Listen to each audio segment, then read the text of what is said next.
Hi, this is Dr. Ruth Estimar, ear, nose, throat, head and neck surgeon, and today we'll be talking about thyroid cancer.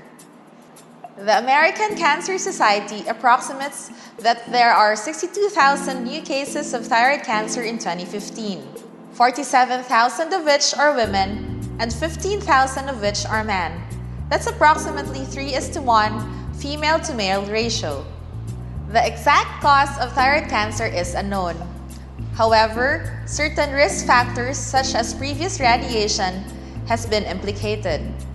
Studies on children who were radiated 50 years ago show increased cases of thyroid cancer. Survivors of nuclear reactor accidents also show the same pattern.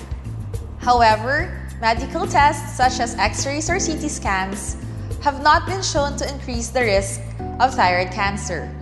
These tests use low doses of radiation. However, it is best to limit your exposure to radiation to the least amount. Disruption of the gene structure of cells, as in all cancers, may also be a cause. Most thyroid cancers present as painless neck nodules. However, certain signs and symptoms may show when the thyroid cancer encroaches the adjacent structures. Patients may present with hoarseness, pain in swallowing or discomfort, neck nodes, a firm mass that barely moves with swallowing, overlying skin changes, and difficulty of breathing. The usual lab tests done for thyroid cancer are the following: thyroid hormone tests, ultrasound or CT scan of the neck to show involvement or one or both lobes of the thyroid gland, as well as to check for neck node involvement. Third, fine needle biopsy may be done. Your doctor will stick a needle into your thyroid nodule, and this will be sent to a pathologist who will read this under a microscope and see what kind of thyroid cancer this is. Further tests may be done before you're scheduled for surgery. There are 4 types of thyroid cancers, 2 of which have good prognosis and 2 which have worse prognosis.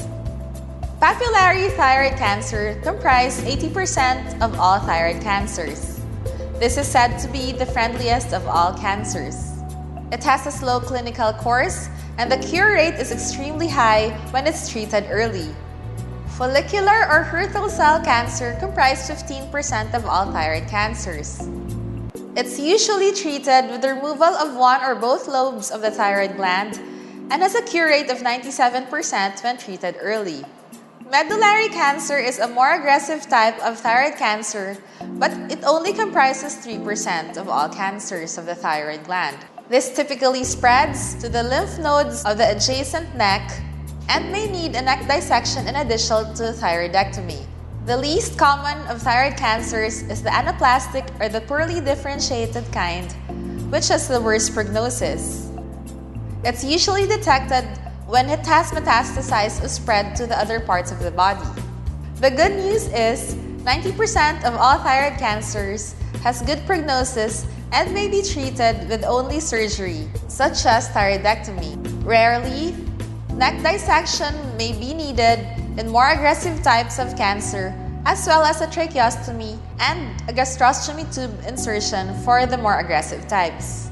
In addition to surgery, radioactive iodine treatment is also added.